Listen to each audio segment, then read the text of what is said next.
La Universidad Simón Bolívar tiene su eje en la enseñanza de carreras científicas y de ingeniería, pero nuestros estudiantes también tienen una vena artística que queremos celebrar desde la coordinación del ciclo profesional del Decanato de Estudios Generales. Por eso realizamos el concurso La Escritura Hecha en Casa, que premia el talento de nuestros estudiantes en poesía, cuento y ensayo. Este año, por primera vez en la historia del concurso, ponemos a disposición del público, en versión audiovisual, los trabajos ganadores. Se trata de las piezas galardonadas en la edición del año 2022 de este concurso, leídas por sus propios autores. Que las disfruten. Hola, buenos días. Mi nombre es Adrián Vázquez y soy estudiante de la carrera de licenciatura en física. Obtuve el primer lugar en el concurso Serrano Poncela en la categoría de Mejor Trabajo Final. Y mi trabajo se titula Freddie Mercury Queen en la cultura popular urbana global, una entrevista.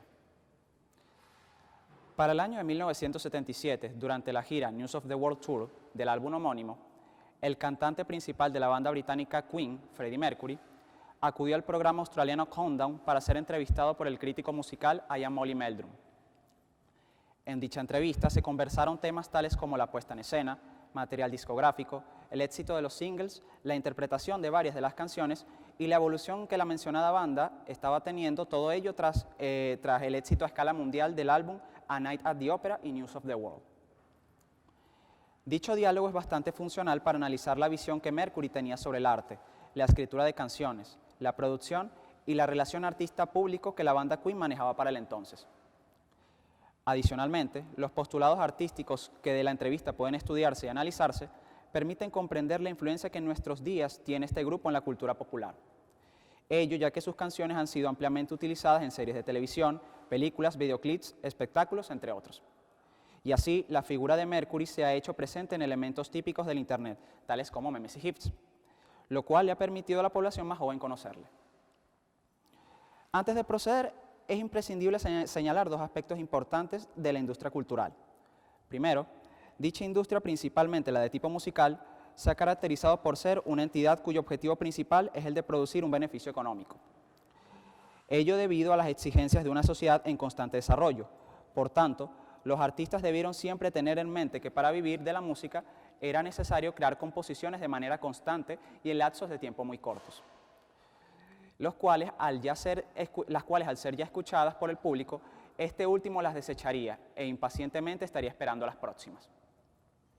Segundo, en ese mismo afán de productividad económica, la industria cultural recurre a las obras clásicas para utilizarlas en comerciales y en todo material de entretenimiento, lo cual acarrea muchas consecuencias para con tales obras, tanto positivas como negativas dependiendo del punto de vista, siendo la más resaltante el hecho de que las nuevas generaciones, a través de los productos de dicha industria ofrezca, consigan tener contacto con ellas. De esta manera, lo que una vez se consideró una obra de arte lejana y sagrada, por medio de la cercanía y constante presencia en los medios de la industria cultural, parece perder esa condición étera, única que el escritor alemán Walter Benjamin llamó a aura. En este trabajo, aura no será solo una emanación de las obras artísticas, sino espacios y experiencias. En primer lugar, se analizará el arte que caracterizaba a la banda. En la entrevista, el entrevistador no deja de destacar que el grupo tenía una asombrosa imagen visual en el escenario y que a su vez pasó en muy poco tiempo de ser un grupo desconocido a uno con la determinación de romper el mercado mundial. La razón para esto es tal y como señala Mercury, es que Queen era una banda con bastantes buenas ideas para desarrollar en el escenario, e incluso en la producción de sus videoclips y en la letra de sus canciones. Ideas y habilidades que se iban desarrollando cada vez más a medida que se hacían más conciertos y se ganaba más experiencia. Esta capacidad de la banda de proyectar su arte en sus canciones y performance es gracias a que los cuatro, es decir, los cantantes de Queen, Mercury, May, Taylor y Deacon, eran no solo intérpretes, sino también compositores. Es decir, Queen se percibe como un grupo en el que sus canciones surgen tanto en la letra como en música, de las manos de cada uno de sus integrantes, quienes a su vez contaban con estudios y experiencias desde muy jóvenes. Es por esto que es de esperarse que el desenlace de Queen como banda resultara un éxito. Acompañado con lo anterior, el arte de Queen desde sus inicios siempre estuvo caracterizada por establecer una relación particular con el público. lo atraían y miraban. Mercury no solo adoraba hacer reverencias, sino incluir activamente al público, no en los conciertos, sino en los verdaderos espectáculos que el grupo montaba en los escenarios. Incluso el entrevistador señala que era muy difícil que el grupo pasara desapercibido en Australia. Esto se observa tanto en lo visual como en lo auditivo, es decir, en las puestas en escena durante los shows y en las letras y melodías de las canciones, manejo del piano y las guitarras. Mercury, por su parte, indica que gracias a este tipo de prácticas, la fanaticada del grupo se hacía cada vez mayor. Además de que tanto él como el entrevistador están de acuerdo con que la canción de Bohemian Rhapsody del álbum A Night at the Opera es la canción que para el momento reflejaba perfectamente esta estética del grupo, ya que tanto los conciertos como el videoclip eran considerados bastante únicos para el momento. En parte porque, tal como Mercury también consideraba, estas representaciones visuales lograban retratar perfectamente a la canción. Por otro lado, un aspecto artístico de la banda que también vale la pena resaltar es el llamado al público a participar, lo cual en la entrevista es resaltado principalmente con la canción We Are the Champions, la cual el mismo Mercury señala que es un hit de participación, con el que pudieron poner en práctica al ser evidentes y llamativos en el escenario para lograr la integración de la gente en el show. Esto también se constata con la canción We Will Rock You, del álbum News of the World, la cual también presenta una melodía y ritmo que no solo invita, sino que exhorta a participar al público. En sí, las ideas de Queen poco a poco iban tomando vida y generando buenos resultados que se veían al estar los singles en las primeras posiciones de los charts de la época, algo que tuvo que ser reconocido por la prensa. Ahora, es justamente el arte que caracterizaba a Queen y el empleo de su asombrosa imagen visual en el escenario que no los hacía pasar desapercibidos ante el público. La razón detrás de que tanto la voz como la habilidad y principalmente la corporabilidad de Freddie Mercury pasaran a ser algo de interés colectivo. Pese a nunca haberse atribuido el papel de líder, todos los miembros de la banda sabían que Mercury atrapaba las cámaras, tanto en el escenario como en los videos musicales, lo cual por un lado se debe a que este hombre no solo era un músico estudiado, sino también un artista estudiado, que sabía perfectamente cómo componer y construir un espectáculo de masas a partir de las composiciones propias y de sus compañeros. Igualmente, sabía cómo debía vestirse cada miembro de la banda y qué dinámica general debía presentarse en el escenario con la melodía de las canciones. Por otro lado, las personas y la industria cultural en general siempre intentan de localizar la figura principal o líder de una banda de música, principalmente de rock, ya que es por medio de dicha figura en que los espectadores pueden darle rostro y forma humana al grupo. Es así como el líder por excelencia es el cantante, ya que es por medio de la voz de este en que la gente logra entrar en contacto y conocer a la banda. Por lo que siempre el cantante tiene mayor ventaja cuando se trata de encontrar un líder, más aún cuando este cantante también baila o realiza algún tipo de espectáculo. Es así como se comprende que en la actualidad la figura de Mercury, y en particular su cuerpo, sean muy utilizadas en la cultura popular de Occidente y haya prevalecido por años. La corporabilidad de Mercury termina siendo material propicio para que en el mundo se puedan crear imágenes, sonidos, palabras, memes y otros aspectos o expresiones audiovisuales de la sociedad actual. Ello ya que sus diversos gestos y poses en el escenario pueden adaptarse a un gran número de situaciones que sean de interés colectivo y que les permita a las nuevas generaciones conocer y entender al cantante. Tras esto, como segundo aspecto a estudiar se tiene a la producción de discos y singles. La característica más relevante que se observa en la entrevista, al menos que así quiere hacer ver el entrevistador, es que Queen era un grupo cuyas producciones mostraban su deseo por romper el mercado mundial musical. Esto mismo se observa en el hecho del rápido crecimiento que tuvo la banda desde el álbum de debut Queen hasta su tercer álbum Sheer Heart Attack. Pero lo que verdaderamente causó un revuelo a nivel mundial fueron los álbumes A Night at the Opera y News of the World, principalmente este primero con el single Bohemian Rhapsody. Es de entenderse este rápido crecimiento ya que tal y como también se hace referencia en la entrevista, Queen era un grupo que llegó a pasar gran parte de su tiempo en el estudio, a pesar de que Mercury indica que era solo la mitad de su tiempo, la otra mitad de tours, y a su vez sus incesantes ansias de trabajar y producir material. Gran parte de las producciones también se debieron a que en el escenario, según cuenta Mercury, venían de igual manera desarrollando nuevas ideas que plasmaban en el estudio de grabación y a partir de las cuales también generaban nuevo material. Ejemplo de esto último es la composición del álbum News of the World, para el cual Mercury, según el entrevistador, había sentido que estaba preso en el estudio de grabación, ello con la intención de presentarle al público un material verdaderamente único que hiciera frente a la crítica dejada por el álbum, A Day at the Races, tras haberle dedicado poco tiempo. Pese a que, como se verá más adelante, en este álbum se encuentra la canción Somebody to Love, que Mercury incluso coloca en cuanto a calidad de composición por encima de Bohemian Rhapsody. Ahora, otro punto importante en relación a la producción viene a ser la escogencia de los singles. En la entrevista, Mercury señala que básicamente lo que ellos hacen es primero escribir todos los tracks del álbum, componerlos, grabarlos y finalmente escogen cuáles van a ser singles. Algo que es muy diferente a lo que hacen muchos artistas, que es decidir de una vez qué canción será single, antes de grabar las demás canciones del álbum.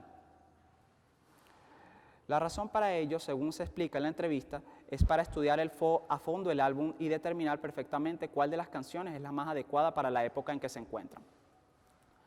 Básicamente, con ellos juegan con la temática de la posición de las personas, o dicho de otro modo, con los intereses e ideas que tienen las personas en ese tiempo histórico. Así, logran determinar la pieza musical que les permita a las personas sentirse identificadas y que posteriormente interpreten de la mejor manera posible. Ejemplo de esto es el caso de Bohemian Rhapsody, single del álbum A Night at the Opera, el cual para los integrantes de Queen fue la canción que expresaba de mejor manera qué era lo que quería transmitir la banda en ese momento. Esto, por supuesto, fue un gran riesgo a tomar, debido a que para ese momento no solo era una canción muy larga, sino verdaderamente extraña.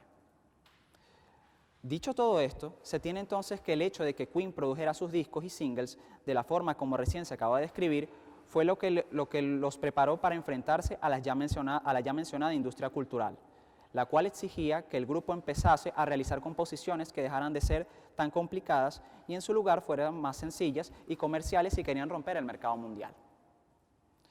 Esto se debe a que la realización de composiciones complejas, pese a traer los resultados deseados en los álbumes A Night at the Opera y A Day at the Races, iban siempre a tomar mayor cantidad de tiempo y dedicación, que no les permitiría al grupo competir con los demás por el mercado global.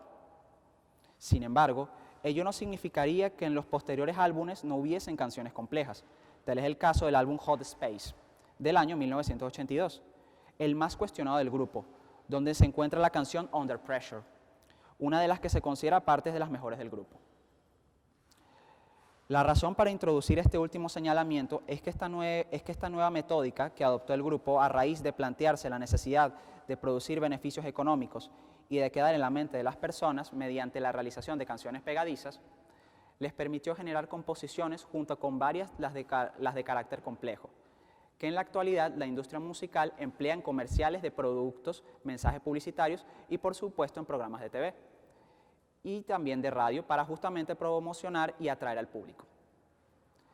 Esto es muestra de que las canciones de Queen, a pesar del paso de los años, siguen siendo agradables al público y fáciles de adaptar por parte de la industria para las diferentes situaciones y elementos que permitan seguir atrayendo y tocando sentimentalmente a las personas.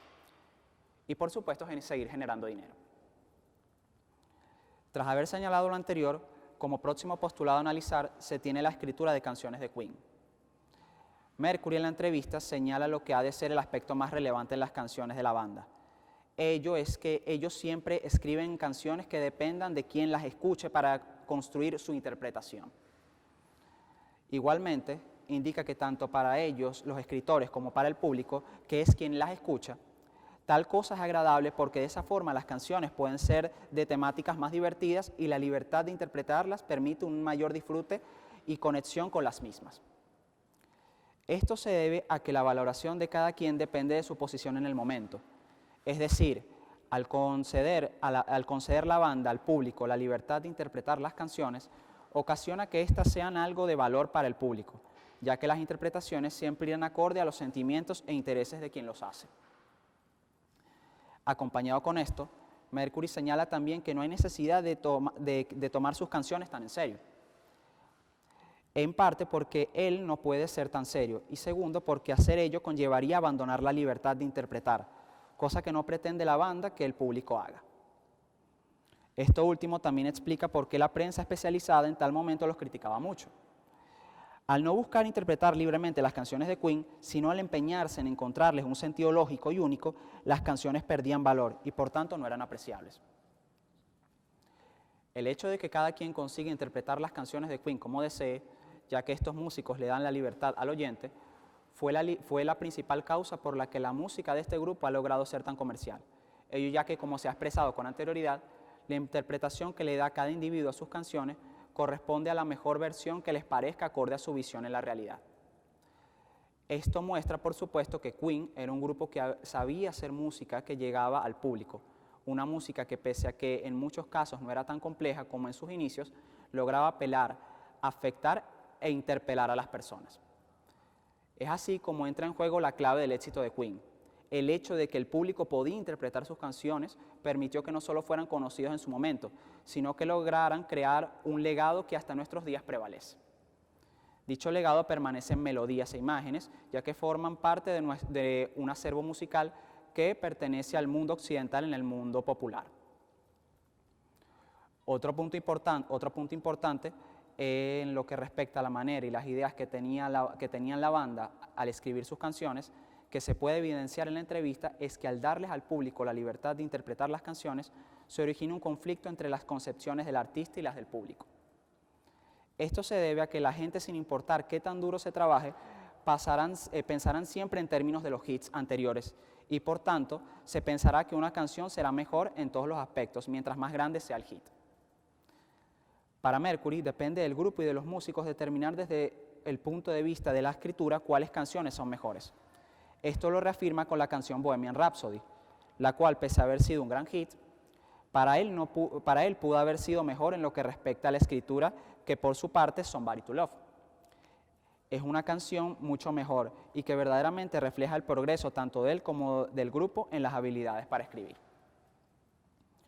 Un punto final alusivo a la escritura de canciones que se puede analizar en la entrevista es el cambio repentino de las ideas, estilo y letras que los artistas, y en este caso Queen, realizan en sus canciones.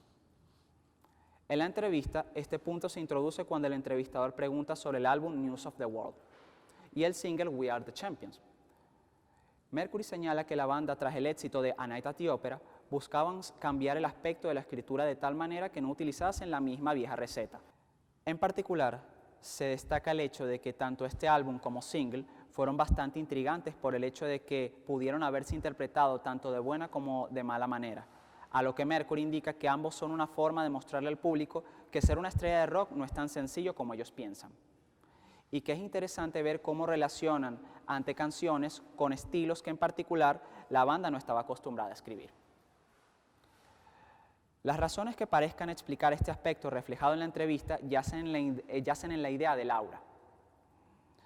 Pese a que puede que no hayan leído al filósofo Walter Benjamin, tanto Mercury como los demás integrantes de Queen estaban conscientes de que pareciera que llegaría un punto en que el público se cansaría del mismo estilo de canciones y las mismas puestas en escena, más aún cuando movimientos como el punk estaban saliendo a la luz, razón por la que cambiar el estilo de escritura y en años posteriores los vestuarios y performance serían la clave para seguir manteniendo al público con los ojos sobre la banda.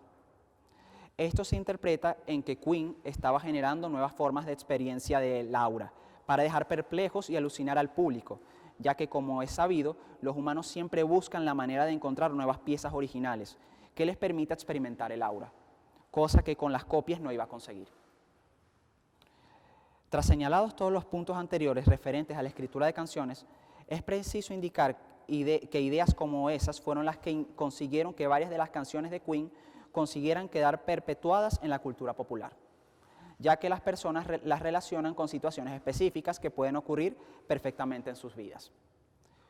We Are the Champions así ha quedado como la canción por excelencia para celebrar la victoria en alguna contienda, y es colocada en cada recibimiento de un equipo deportivo que ha ganado algún trofeo. We Will Rock You ha quedado como una canción de ataque al enemigo, igualmente principalmente en deportes, y es colocada en los estadios en ese sentido. Por su parte, Somebody to Love ha quedado como la canción de género gospel, y que por excelencia y que por excelencia representa una súplica por encontrar amor. Es decir, la canción cuyo propósito es expresar el deseo de aquel que la tiene en su mente por encontrar a alguien a quien amar, como en la película Happy Feet, o en la más reciente versión de Cenicienta, realizada por Disney. Todas estas canciones, junto con las situaciones que retratan, también pueden encontrarse en el cine y en la televisión.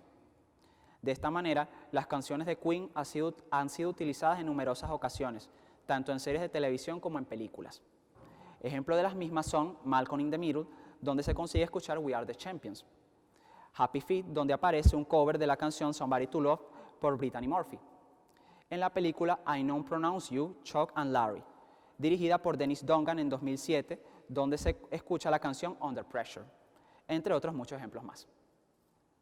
Ahora, como último aspecto a analizar, se considera la relación artista-público. En la entrevista, Mercury señala que desde un principio, Queen siempre ha tenido una muy buena recepción por parte del público y siempre se han sentido a gustos con este. Incluso en el caso del público australiano, indica que a pesar de venir de una tierra tan fría como lo es Inglaterra, ocasionaría que organizar una presentación para un público de tierra caliente, en este caso el australiano, fuese complicado. El grupo fue uno de los más esperados y aclamados en el festival Somebody, en su primera presentación en el mencionado país. Es por dicha buena recepción que Mercury también expresa que la banda también estuvo caracterizada por un crecimiento rápido, principalmente después de haberse lanzado los álbumes A Night at the Opera y News of the World. Son muchos los factores que explican esta buena recepción por parte del público hacia la banda, así como de su crecimiento. Pero en particular, se puede establecer que una de estas principales razones fue que el grupo siempre estuvo trabajando de forma incansable e innovando tanto en la puesta en escena como en la producción y escritura de las canciones de sus álbumes. Esto puede verse, por supuesto, en el caso del álbum A Night at the Opera, específicamente la canción Bohemian Rhapsody, con la que tanto el entrevistador como Mercury están de acuerdo en que fue el elemento que hizo que el público de la banda fuese más amplio y variado. Ya no eran solo jóvenes desenfrenados, sino también padres y madres los que escuchaban a Queen. Es decir, la banda alcanzaba un nuevo nivel. Junto con el trabajo incansable de la banda, en la entrevista se puede evidenciar también otros 3 motivos que hicieron que su relación con el público fuera cada vez mejor y fueran sumando más gente a su fanaticada. El primero de estos es que Queen era un grupo que estaba dispuesto a tomar riesgos que podrían terminar en un gran éxito o en un rotundo fracaso. Ejemplo de esto es el hecho de que la banda se atrevió a crear una canción tan compleja como Bohemian Rhapsody, que durara tan solo 6 minutos e incluso escogerla como single. Ello porque estaban conscientes de que una duración así era la preferida por el público y que dicha canción era el single perfecto para el disco. Bohemian Rhapsody, por supuesto, fue un éxito, mientras que otro ejemplo de un gran éxito tras un enorme riesgo fue el álbum News of the World, específicamente el single We Are the Champions. El riesgo consistió en que, tal como se dijo en la entrevista, la banda cambió bastante los sonidos de las canciones e incluso We Are the Champions pudo haber sido mal interpretado, cosa que por supuesto sucedió con la prensa. Sin embargo, ello no evitó que el público la recibiera de buena manera y entrara en las primeras posiciones de los charts de singles musicales. El segundo de los motivos es la libertad que le da la banda al público para interpretar sus canciones. Esto tiene mucho que ver con la valoración y la posición, en el contexto de lo señalado por el autor Walter Benjamin. Contexto y valoración del público que escucha la canción, puesto que al tener la libertad de interpretarla a su criterio, le da paso para poder entenderla y disfrutarla como prefiera. Y en el caso de no agradarle, simplemente tiene la libertad para pasar a otra canción, tal como indica Mercury, para someterse nuevamente a lo mismo. Esto no fue el caso de la prensa de rock experimentada porque, a diferencia del público, la prensa, ya que la misma se negaba a encontrar sentido en las canciones de Queen por medio de la interpretación positiva de las mismas. Por último, el tercer motivo ha de ser la aceptación de la banda por la competencia y su disposición a entrar en ella. Esto se observa con que Mercury no tenía problema con el surgimiento del punk y sus intenciones de sacarlos de la cima. Él veía eso nada más que competencia entre 2 corrientes de música, con el único objetivo de atraer masas. Por ende, la competencia generaba un mayor compromiso en la banda para generar mayor contenido que no solo superara al previo, sino que también atrajera más público. Es así como se muestra que un último factor que explica el éxito e influencia de Queen en la cultura popular es que en todas las canciones del grupo se procura seguir afianzando y desarrollando esa conexión con el público, que permitirá que la obra no caiga en el olvido. Tal como se ha expresado con anterioridad, las canciones de Queen se caracterizan por invitar al público a participar. Son muy pegadizas y apelan directamente a las emociones. Por ejemplo, si bien el amor romántico es un tema común en el repertorio de Queen, con canciones icónicas como Love of My Life, You Are My Best Friend, otras como Keep Yourself Alive, Spread Your Wings o Sail Away Sweet Sister, hablan de otras formas del afecto. De igual forma, hay canciones que han sido resemantizadas por el público, como I Want to Break Free, que Deacon compuso pensando en la liberación femenina, y que para muchos en la actualidad se relaciona con la reivindicación de los sectores LGBTIQ+. Por otro lado, las canciones de este grupo tienen la ventaja de que también pueden ser interpretadas de la forma que al oyente mejor le parezca, motivo por los cuales dicha banda logra trascender en el tiempo, ya que básicamente esos han de ser los puntos en común que busquen todas las generaciones al momento de escoger una canción. Es así como Queen terminó siendo un grupo preocupado por la constante manifestación del aura en todas sus nuevas canciones. Aura que no solo iba a ser experimentada por aquellos que vieran y escucharan al grupo en la época en la que Queen se encontraba vivo, sino en cualquier momento que escucharan las canciones o se vieran una puesta en escena, ya que tanto las letras como las presentaciones, sin importar que al final tomaran el camino comercial, estaban diseñadas para ser auténticas fuentes de aura, que superase la posición de los individuos. Finalmente, como conclusión se tiene que pese a los problemas que la banda Queen pudo haber tenido con la prensa, esta entrevista logra reflejar que el enorme éxito de este grupo se debió a sus ideas creativas e innovadoras, relación con el público y, más importante, dedicación y grandes ansias de trabajar en el desarrollo del proyecto musical. Igualmente, se concluye que esta banda logró poner en práctica y de forma positiva los elementos que, según los estudios culturales, determinan cómo será la valoración de los individuos a las obras. Ejemplo de estos últimos, el aura, la posición de las personas y, más importante, la libertad para interpretar el arte, en este caso sus canciones. De esta forma, Queen consiguió ser un grupo bastante famoso y exitoso en su época, y más importante, construir una obra que ha logrado generar un impacto considerable en la cultura popular actual, principalmente a través de la figura de Mercury y el trabajo realizado por la industria cultural al perpetuar varias de sus canciones en películas, series, videoclips y propaganda que la gente termina asociando con su vida cotidiana, y de tal manera aceptando a la banda y a la obra musical que proponen. Hola, mi nombre es David Cedeño, soy estudiante de la carrera de Ingeniería de Producción en la Universidad Simón Bolívar y gané el segundo lugar en el concurso Segundo Serrano Poncela del Decanato de Estudios Generales. Mi trabajo se titula Sobre el grado de conciencia de la realidad como herramienta de lucha contra la opresión. En el pasado foro de discusión sobre la obra Brasil, la profesora Carolina Guerrero señaló que lo que hacen los artistas es expresar la realidad totalitaria a través de sus obras. Una forma de alerta al mundo libre de que la democracia está amenazada. Pero también una alerta al mundo no libre de que probablemente la realidad que lo circunda constituye un totalitarismo aun cuando sus víctimas no se hayan dado cuenta. Por ello Tolkien refiere en El Señor de los Anillos que no todos los que regresan a casa han sobrevivido a la guerra. Lo peor es padecerla sin que los individuos se hayan dado cuenta de lo que les ocurrió. A partir de la cita anteriormente expuesta, en el presente trabajo se realizará una síntesis analítica sobre el grado de conciencia que los individuos, a pesar de vivir en un sistema autocrático, logran desarrollar sobre la realidad en la que viven. La Real Academia Española define a la conciencia como el conocimiento claro y reflexivo de la realidad. No obstante, en otra acepción, también la define como conocimiento del bien y del mal que permite a la persona enjuiciar moralmente la realidad y los actos, especialmente los propios. Considerando estas definiciones, entonces es posible señalar que el grado de conciencia que un individuo posea sobre su realidad está intrínsecamente relacionado con el conocimiento que tenga sobre el entorno que le circunda, cuánto reflexione sobre ello y cómo juzga su existencia en todo aquello que le rodea.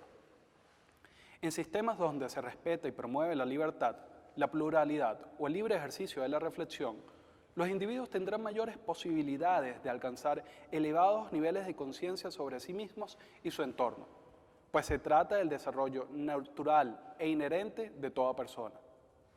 Por el contrario, en sistemas autocráticos es un hecho extraordinario, de sumo peligro por un lado para la estabilidad del propio régimen y por otro para el bienestar del propio sujeto.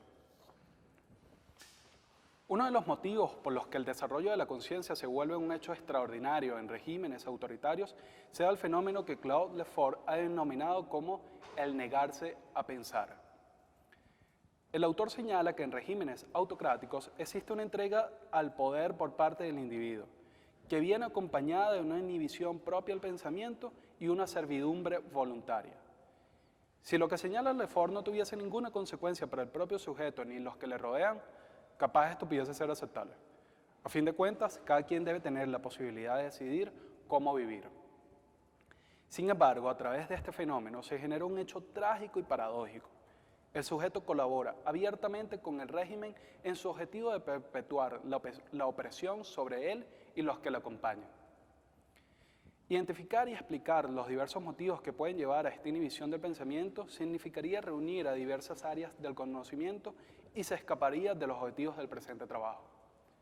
No obstante, nos limitaremos a mencionar dos fenómenos definidos por Václav Havel, como la vida en la mentira y el autototalitarismo social. El primero esboza cómo el individuo debe soportar todos los cinismos que desde el poder se profesan, lo que lo lleva a tener a la mentira como una constante en su vida. Por otra parte, el segundo se refiere a la concepción en la que el sujeto participa activamente a través de diversas acciones en su propia operación. Llegado a este punto es necesario señalar que la realidad se define como la verdad, lo que ocurre verdaderamente. Por ende, la vida en la mentira es una negación perenne de la realidad. Sería como vivir en un cuarto oscuro. En algún punto podrás entender las formas de las cosas de esa habitación, pero nunca tendrás la posibilidad real de ver las cosas tal como son. Si a esto le sumamos el yugo propio sobre sí, entonces las consecuencias sobre las capacidades para el uso del pensamiento serán catastróficas, llevando de forma progresiva a una inhibición del mismo. Los efectos que estos fenómenos puedan generar en el individuo dependen en gran medida de la postura que tenga éste ante el régimen. No será lo mismo para el camarada o revolucionario que para el opositor o disidente o para el sujeto apático de la política. Dependiendo del grado de exposición a la serie de mentiras del poder y el nivel de autototalitarismo ejercido sobre sí, el individuo verá afectada su capacidad de razonamiento. No obstante, creo pertinente señalar que todos, de igual manera, se encuentran vulnerables, por lo que solo la profunda reflexión y el juicio activo sobre lo que sucede a su alrededor le permitirá reducir la influencia que estos fenómenos puedan ejercer en él.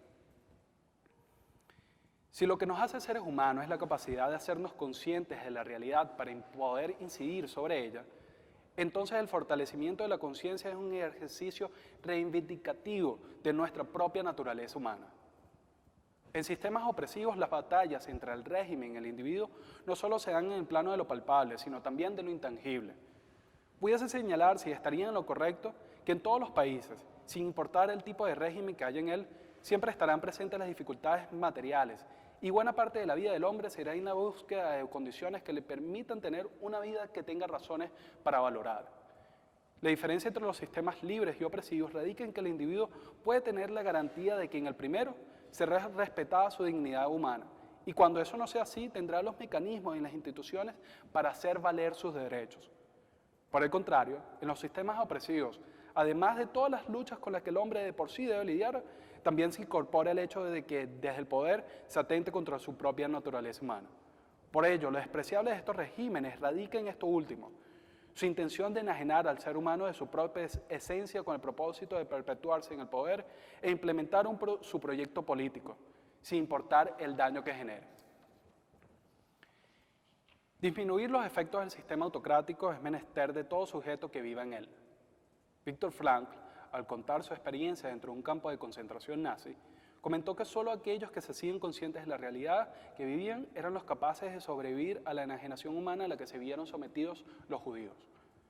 Por ello, en este caso en específico, vemos que el grado de conciencia no solo es una herramienta para oponerse o resistirse al sistema autoritario, sino que puede incluso llegar a ser un instrumento útil en la sobrevivencia dentro del mismo.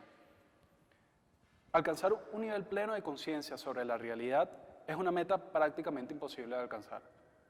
La existencia es tan amplia, diversa, compleja y cambiante que se nos escapa de nuestro propio alcance. No obstante, aunque ese objetivo no lo podamos alcanzar, su búsqueda se trata de un ejercicio constante, incesante tras él.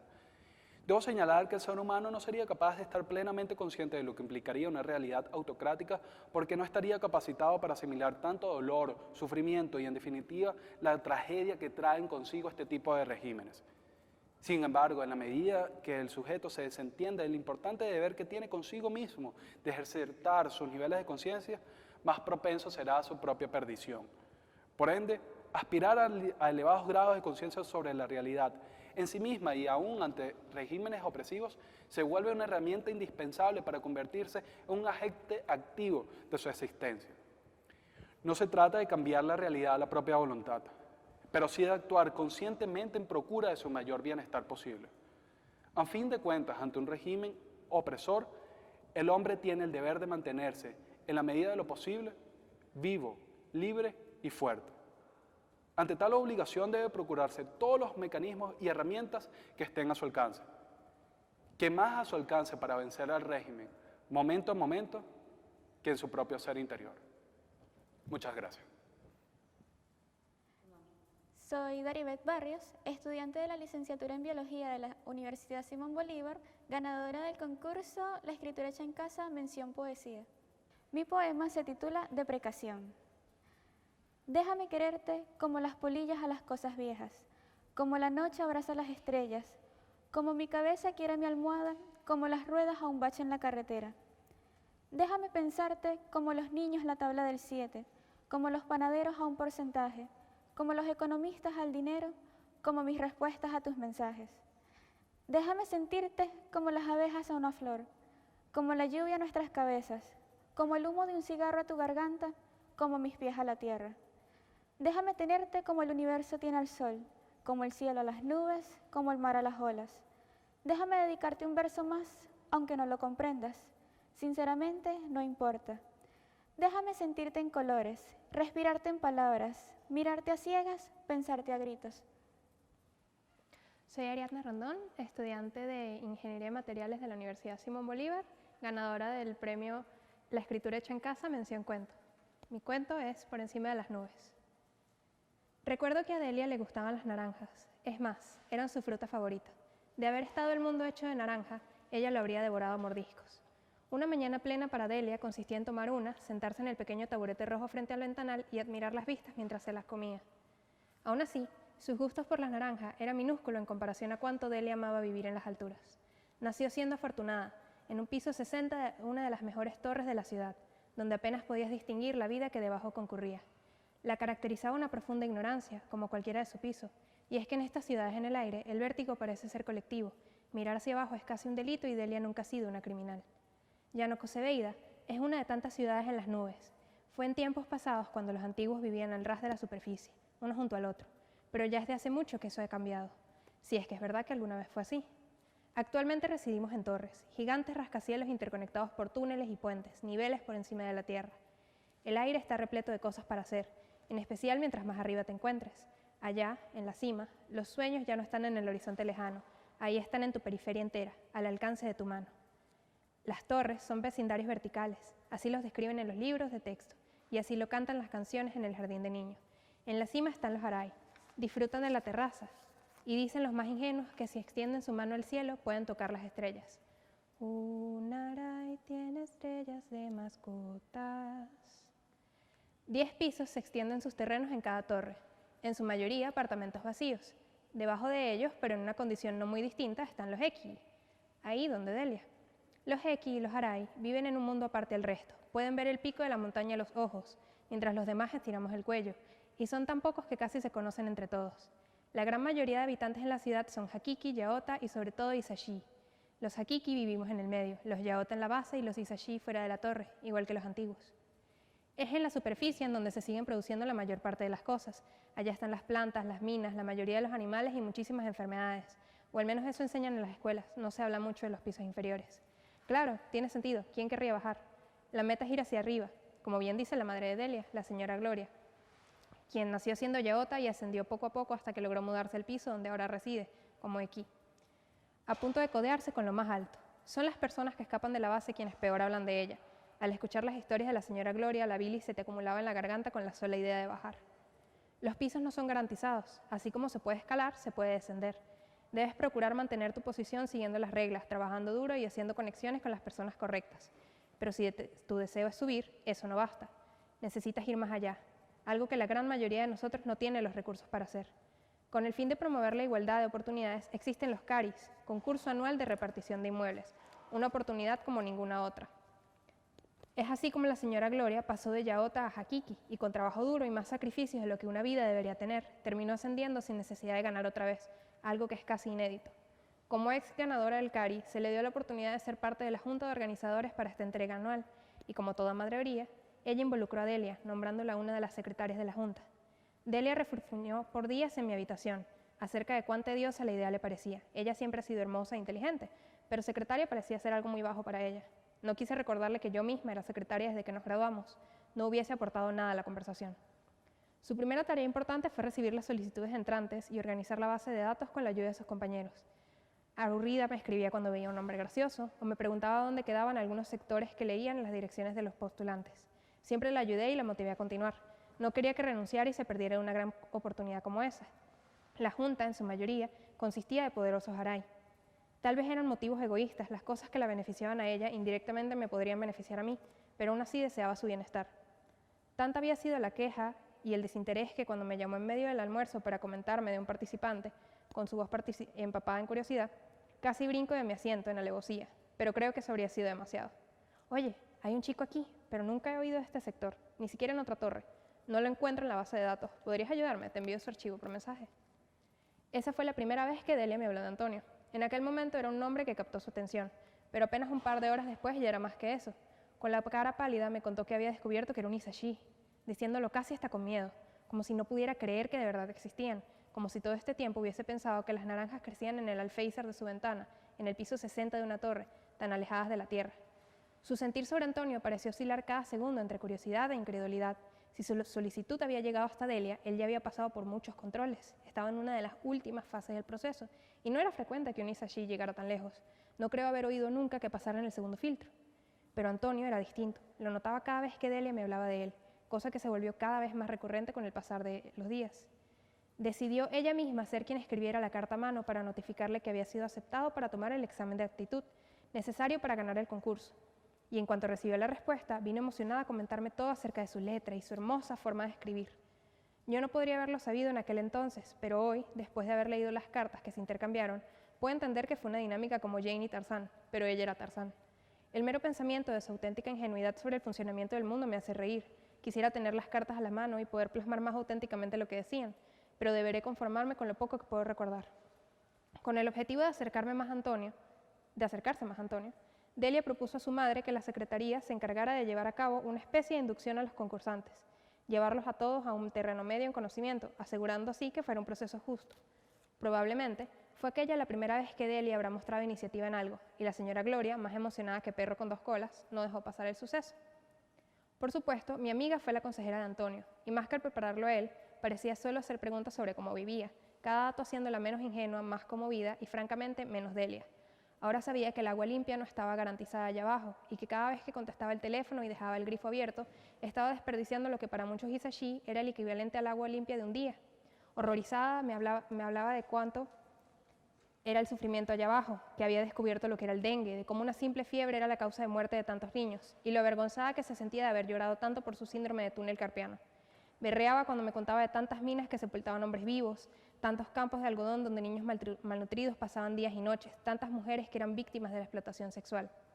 Parecía que solo Delia estaba recibiendo algo del intercambio hasta que tuve que sugerirle que le enviara libros por correo junto a las cartas, que le comentara el nivel de las pruebas y que no se enfocara tanto en conocerlo, sino en ayudarlo. Dicho y hecho, mi amiga empezó a estudiar como no la había visto nunca para ayudar a Antonio en todo aquello en lo que fallaba. Era lindo verla esforzarse, por lo que para mí lucía como la primera vez. Pronto ya no me hablaba de Antonio como si fuera un documental de Nat Geo. Poco a poco se transformó en una diamante que admiraba a través de una vidriera. Ya no solo me hablaba de la precariedad que solo ahora se enteraba que existía, ahora me hablaba de él, de cómo sus chistes eran los más divertidos, cómo era tan inteligente y guapo según las fotos de la base de datos del CARI, cómo le encantaría escuchar su voz, pero que él no poseía teléfono, y por más que ella se lo ofrecía, él se negaba a que le regalara uno. Su falta de electrónicos propios no fue un impedimento por mucho tiempo. A la semana, Delia descubrió el sistema de telefonía público, y el día siguiente me relataba con sonrisa enamorada todo lo que había charlado con Antonio, que ahora le decía Nino, que tenía una voz grave, como si roncara al hablar, que era más gracioso incluso por teléfono, que trabajaba de agricultor y cultivaba naranjas. Ella amaba las naranjas. Si hubiese apostado dinero en el tipo del hombre del que Delia se enamoraría, habría perdido hasta el último céntimo, pues nunca habría adivinado que sería Antonio. Cuando sucedió, me di cuenta de que no podría haber sido otra persona. Él era el jarabe de realidad que ella había estado necesitando. Nunca llegué a conocerlo personalmente y no me fue necesario para entenderlo. Solo con escuchar lo que Delia me decía y posteriormente leer sus cartas, fue suficiente. Era honesto consigo mismo, trabajador y lleno de sueños, todas cualidades que le harían más que bien a mi amiga. Una medianoche recibí una llamada. Con un hilo de voz me alertó que lo conocería en persona. Irían a una cafetería yaota, en la base de la torre. Al escucharle el sueño me abandonó y el terror tomó su lugar. ¿Qué sería de mí si algo le pasaba a ella? ¿Era una buena idea? Bajar tantos niveles, llegar a la base donde ya ni siquiera hay ascensores y se transportan usando escaleras. Podía ser peligroso para alguien como ella. A pesar de su palpable miedo, intentó tranquilizarme y evitar que la disuadiera. Mamá nació siendo yaota, será la primera vez que veré cómo era su realidad, me dijo, sorprendiéndome al darme cuenta que mi amiga había cambiado tanto. En todo el tiempo que la conocía, nunca había expresado más que un frívolo interés en el origen de su madre. El día siguiente lo pasé imaginando todos los resultados posibles del encuentro entre ellos, con las palmas sudando por la sofocante ansiedad. Suspiré de alivio al abrir la puerta de mi apartamento y verla sonriente ahí de pie, con los ojos brillantes como dos zafiros. Me contó hasta el más mísero detalle. Antonio era todo lo que había esperado y más. La gente fue muy amable con ella, la comida estuvo deliciosa, la conversación fue divina, parecía todo tan perfecto que incluso como espectadora yo me llené de ilusiones. Quiero ayudarlo a ganar el CARI, nadie se lo merece más. Incluso siendo participante, yo estuve de acuerdo. Inevitablemente me uní a los esfuerzos de Delia para preparar a su amado Antonio para la batalla que se aproximaba en el horizonte, porque siendo realistas había sido muy suertudo a la hora de llegar tan lejos en el proceso, pero la fortuna no siempre estaría de su lado.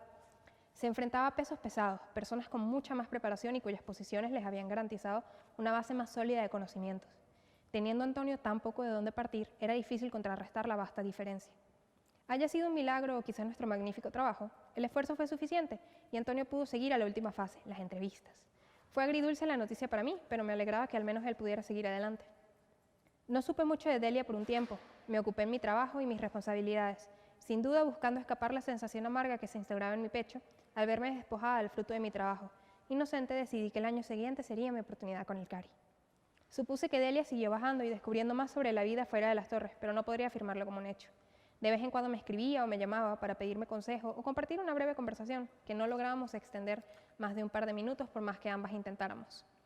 A ciencia cierta, no puedo culparla a ella por nuestra lenta separación. Tal vez ella me asociaba a su privilegiada vida sin preocupaciones y ahora con su nueva y adquirida conciencia no sabía dónde categorizarme. O tal vez fui yo quien no pudo adaptar su visión del mundo a un panorama donde existiera Antonio y la nueva Delia. Existe la posibilidad de que mi propia ambición de seguir ascendiendo me causara perjuicios. Pero Delia volvió a mí, con el rímel corrido, su cabello hecho un desastre y los ojos inyectados en sangre. Nino perdió. Sonaba herida, derrotada, y a mí me pesaba el corazón verla así, sobre todo porque yo, tal vez desde mi envidia, lo había predicho. Llanocoseveida de por sí es un sitio difícil, ascender es muy complicado, pero no conforme con eso, Antonio jamás tuvo las herramientas necesarias para lograrlo. Sin importar cuánto pudimos desearlo todos, la suerte se lo puede llevar de tan lejos. Abracé a mi amiga y la consolé. Era todo lo que podía hacer por ella en ese momento. No se me había ocurrido qué sucedería con ellos una vez hubiese una resolución para los CARI. No fue sino hasta el día del anuncio de los ganadores cuando recibí una invitación de la señora Gloria a comer con ella en un restaurante. Ahí me cuestioné qué sería de ellos ahora. Si se casan, me dijo, Delia tendrá que mudarse a la base con los Yaorta. Fue lo primero que dijo en cuanto me senté a la silla. Dándole sentido al por qué éramos solos nosotras dos en el sitio, ayúdala a tomar la decisión correcta. La verdad era que, si Delia nunca hubiese conocido a Antonio, probablemente yo sabría exactamente lo que ella pensaba y tendría forma de aconsejarla, tal como su madre pretendía que hiciese. Eso ya no era así.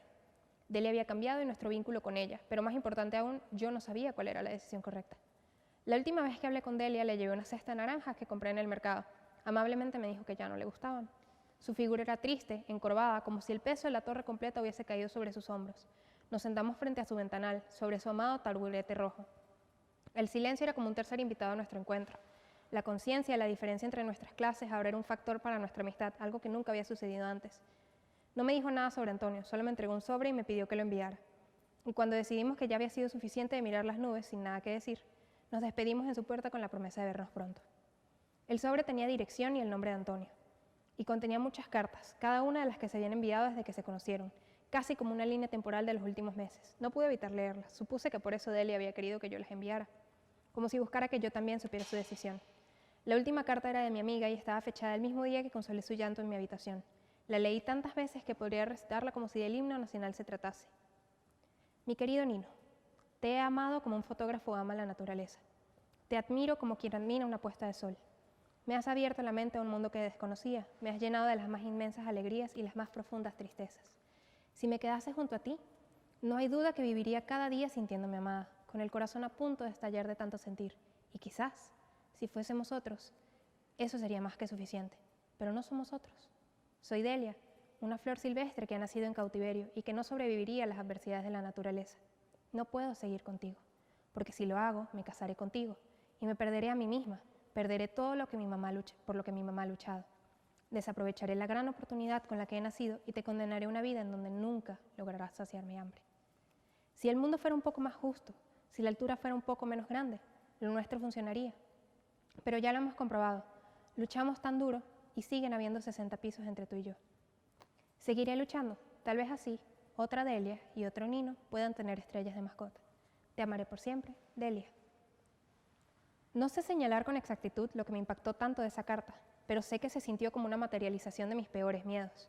Desde que conocí a Delia, luché para que nuestras diferencias no nos superaran, para que viera en mí un igual, y mientras ella desconocía la realidad y en su inocencia creía que todos éramos iguales, funcionaba, pero ahora no era así. Ella sabía que personas como Antonio, personas como yo, vivíamos en una situación distinta. Al tener conciencia de lo largo que era el puente que nos unía, de repente ya no quiso cruzarlo, y yo tampoco. Nuestro vínculo terminó por romperse.